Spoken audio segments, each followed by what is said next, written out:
नमस्कार दोस्तों मनुष्य के जीवन में एक केंद्रीय समस्या होती है कि करे तो क्या करे।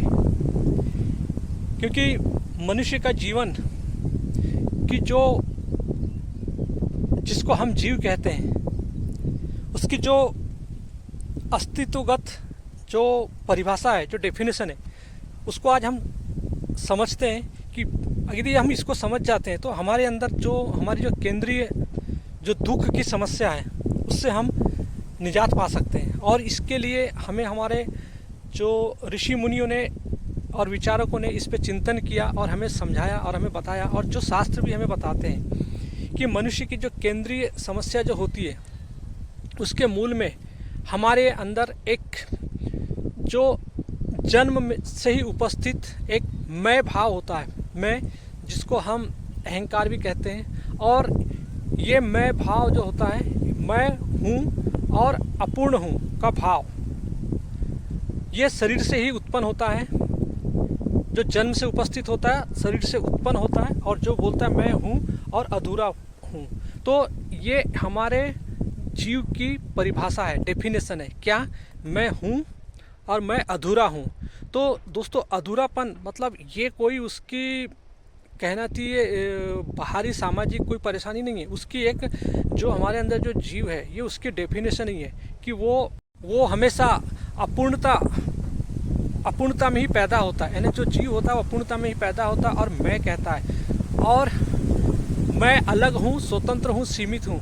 ये इसकी गलत समझ को ही हम अहंकार कहते हैं। और जो अहंकार इसको वास्तविक मान लेता है वही वो एक माया होती है। तो दोस्तों ये हमारी मूल अस्तित्व का समस्या होती है कि हम स्वयं को नहीं जानते हैं। और जब हम स्वयं को नहीं जानते तो हमें बाहरी जगत में जो कुछ भी बता दिया जाता है हम उसको मान लेते हैं। तो दोस्तों हमारे कुछ विचारकों ने हमें समझाया कि मनुष्य जिन धर्म को मानकर अपना जीवन जीता है उसमें सबसे पहला जो मनुष्य के जीवन का जो जिसको जीवन धर्म मान के चलता है वो होता है, कहना चाहिए, देह का धर्म, यानी शरीर का धर्म।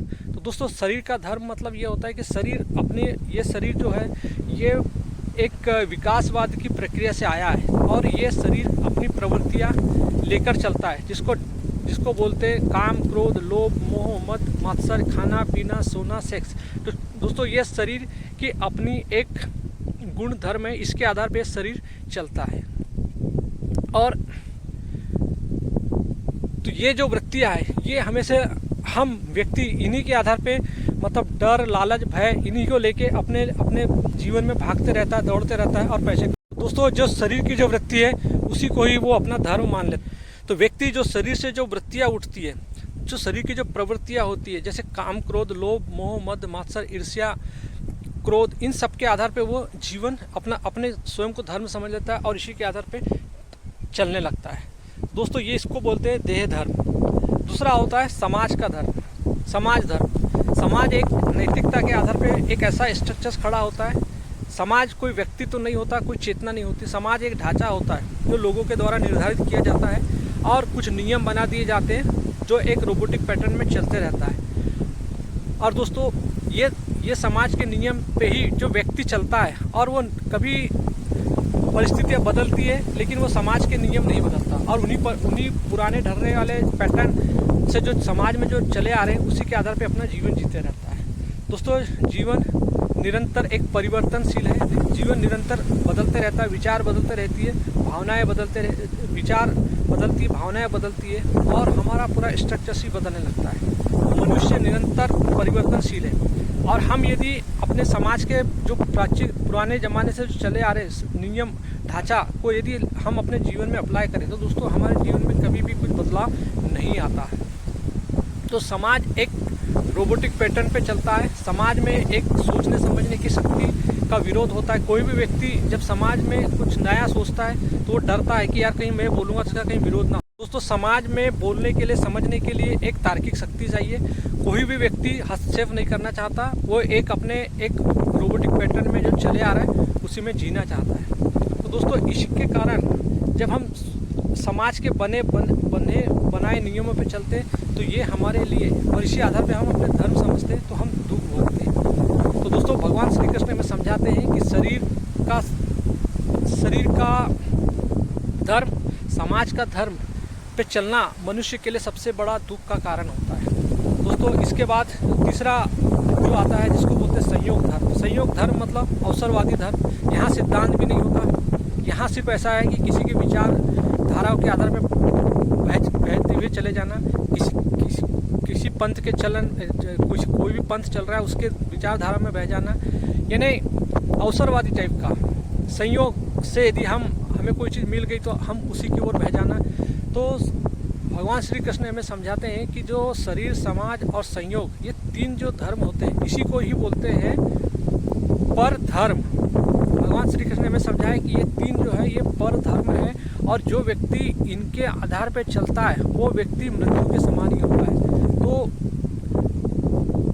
दोस्तों हमें भगवान श्री कृष्ण हमें क्यों समझाना चाहते हैं कि आप शरीर, समाज और संयोग, क्योंकि शरीर जो होता है वो अपने नियमों के आधार पर चलता है, जो उसके विकासवाद से चले। समाज भी अपने एक नियमबद्ध ढर्रे पे चलता है, और संयोग अवसरवादी होता है। तो जो व्यक्ति इस पैटर्न पे अपना जीवन जीता है वो व्यक्ति हमेशा जीवन में दुख ही भोगता है। तो भगवान श्री कृष्ण हमें समझाते हैं कि इस बने हुए ढांचे पे नहीं चलना है।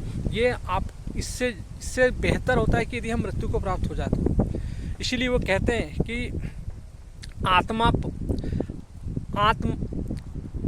इसीलिए कहते हैं वे कि आत्मा हमारी, प्रकृति पराई, ध्यान दो जान लो, आत्मा से प्रेम ही धर्म है, और प्रेम के लिए यदि प्राण जाए तो भी कोई बात नहीं। तो दोस्तों भगवान श्री कृष्ण हमें कहते हैं कि यानी स्वधर्म निधनम श्रेय, पर धर्म भयावह, यानी जो स्वयं, अब हम समझते हैं कि जो स्वधर्म क्या होता है। तो जो स्वधर्म होता है कि स्वयं के लिए, तो दोस्तों स्वधर्म होता है कि स्वयं से प्रेम। स्वधर्म मतलब प्रेम और ज्ञान। तो स्वयं के प्रति एक प्रेम होना चाहिए, और स्वयं के प्रति जो आत्मावलोकन का प्रकाश होना चाहिए। जब स्वयं के अंदर एक प्रेम होता है और आत्मा से प्रेम होता है, और उसी प्रेम से जब हम आत्मावलोकन होता है जिससे प्रकाश आता है, और इसी प्रकाश से फिर हम बाहरी जगत में जो कुछ भी करते हैं तो हम बड़ों के प्रति आदर रखते हैं, और छोटों के प्रति करुणा रखते हैं, और संसार के प्रति एक जिज्ञासा रखते हैं जानने के लिए।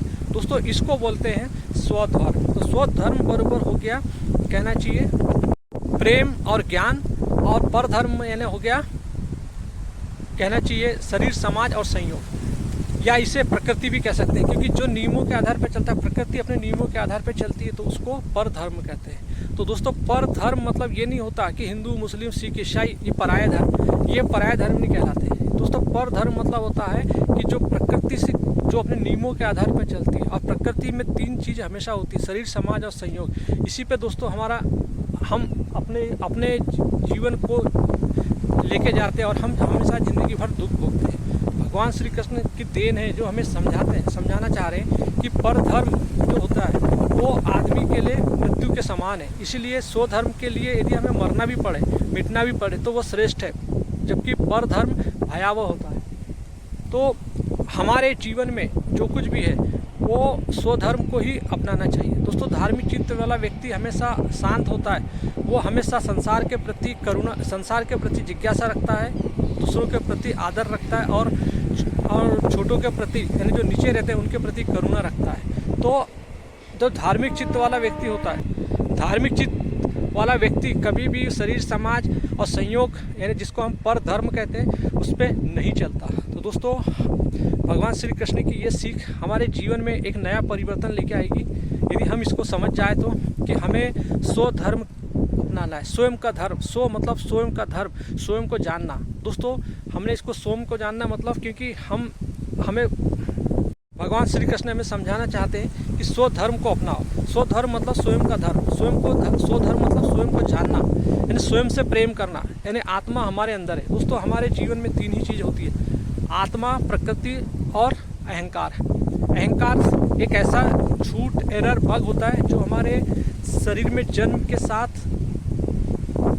जन्म में उपस्थित होता है और शरीर के साथ उत्पन्न होता है, और हमेशा अहंकार मतलब एक मैं हूँ और अपूर्ण हूँ। दोस्तों ये इसको यदि आपने पकड़ लिया, अपूर्णता संसार में जो कुछ भी होता है ये कोई समाज के द्वारा उसकी मतलब बाहरी अपूर्णता नहीं कहलाती कि वो उसकी आदतन वो अपूर्ण है या ये है। दोस्तों अपूर्णता अहंकार की एक परिभाषा है। अपूर्णता हमेशा रहेगी उसमें, अहंकार बगैर अपूर्णता के। इसलिए कोई भी व्यक्ति कभी भी उसके जीवन में निरंतर कुछ ना कुछ उसको चाहिए, वो कभी भी बगैर अपूर्णता यानी अपूर्णता उसके दिमाग में चाहिए रहती है, इसलिए वो निरंतर भागते रहता है।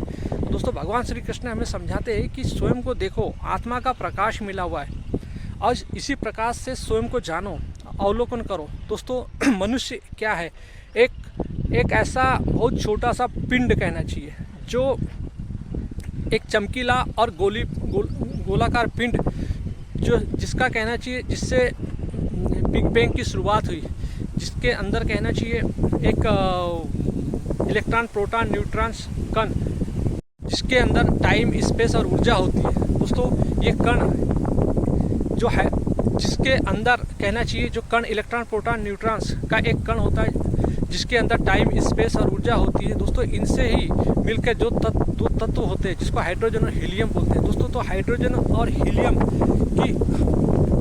की उत्पाद ही हम हैं कहना चाहिए। हाइड्रोजन हीलियम जो कि एक पूरे गैस होता है और इसी गैसों से दोस्तों पूरा ये जो गैसों के कारण जो वायुमंडल होता है और वायुमंडल में ग्रेविटी के कारण एक तारा बनता है। तो दोस्तों हम भी एक जो तारा है, एक बड़ा इस पृथ्वी ग्रह पे जो एक सूर्य है, जो पृथ्वी ग्रह पर जीवन हम सूर्य के कारण ही पृथ्वी ग्रह और हमारा जीवन संभव है। दोस्तों हम एक रासायनिक प्रक्रिया के द्वारा बने हुए इस शरीर है जिसको हम इस आत्मा के प्रकाश में समझ सकते हैं, हम अपने जीवन को जान सकते हैं। लेकिन दोस्तों हमारे अंदर जो हमारा अहंकार होता है वो अज्ञान होता है जो स्वयं को नहीं जानता।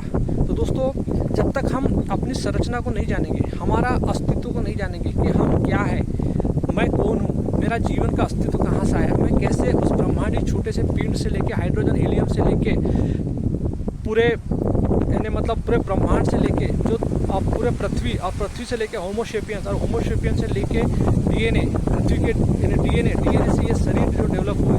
तो दोस्तों पूरी विकासवाद की प्रक्रिया से उत्पन्न ये शरीर है जिसको समझने के लिए हमें आत्मा का प्रकाश है। तो दोस्तों यदि हम हमेशा यदि शरीर समाज और संयोग की गुलामी करेंगे तो दोस्तों हम कभी भी अपने जीवन को नहीं समझ सकते। जीवन में जो इतने गूढ़ रहस्य है, क्योंकि दोस्तों हमारे समझाने वालों ने समझाया यथ पिंड तत् ब्रह्मांड है। दोस्तों ये मस्तिष्क जो हमारा है ये पूरे ब्रह्मांड का प्रतिनिधित्व करता है।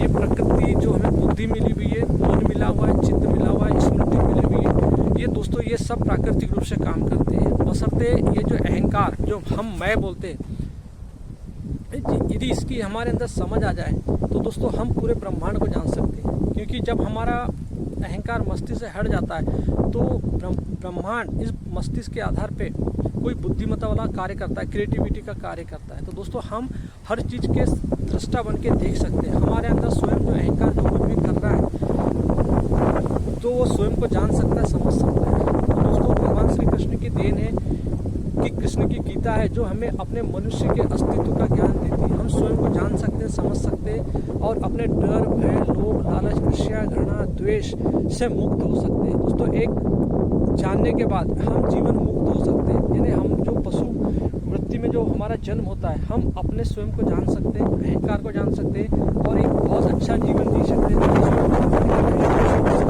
लेकिन दोस्तों ये तभी संभव है हम अपने स्वयं के अंदर के सेल्फ नॉलेज को नहीं बढ़ाएंगे दोस्तों, तब तक हमारे अंदर कोई भी एक चेतना का विकास नहीं हो सकता। चेतना का विकास के लिए हमें जरूरत है कि स्वयं को जानना, समझना, सेल्फ नॉलेज यानी जिसको बोलते हैं हम एक तो बाहर अविद्या मतलब मटेरियल नॉलेज और सेल्फ नॉलेज मतलब चेतना का नॉलेज, स्वयं का नॉलेज। दोस्तों ये हमें जानना बहुत जरूरी है। जब तक without understanding this knowledge we cannot do anything in our life, so we need to understand the outer nature and the inner nature। दोस्तों हमें विद्या अविद्या का ज्ञान होना बहुत जरूरी है। तो दोस्तों भगवान श्री कृष्ण तीसरे अध्याय के 35वें श्लोक में हमें यही समझाते हैं कि मनुष्य को अपने स्वधर्म का पालन करना है, न कि परधर्म का पालन करना है। परधर्म जो होता है वो शरीर, समाज और संयोग पर निर्धारित होता है, जो हमारे दुखों का कारण होता है। अब स्वधर्म जो होता है, जब हम निरंतर स्वयं को जानते हैं, स्वयं के प्रति स्वयं को जानते हैं और यानी स्वयं के प्रति प्रेम होता है, और स्वयं के प्रति आत्म अवलोकन का प्रकाश होता है, जिसके जो अंदर से जब प्रकाशित होता है तब दोस्तों बाहर संसार के प्रति जिज्ञासा होती है और बड़ों के प्रति आदर होता है, छोटे के प्रति करुणा होती है और हमारा जीवन बेहतर बनने लगता है। तो दोस्तों निरंतर हमारे स्वधर्म के आधार पर चलिए, क्योंकि ये शरीर पूरा केमिकल रसायन है, कुछ भी हमारा नहीं है दोस्तों। हम जितना भी धन दौलत पैसे के लिए भागेंगे, क्योंकि ये हमारे अंदर, हम जब भी इसके पीछे भागेंगे तो हम परेशान रहेंगे। तो दोस्तों स्वधर्म को अपनाओ, ये भगवान श्री कृष्ण की सीख है। थैंक यू दोस्तों।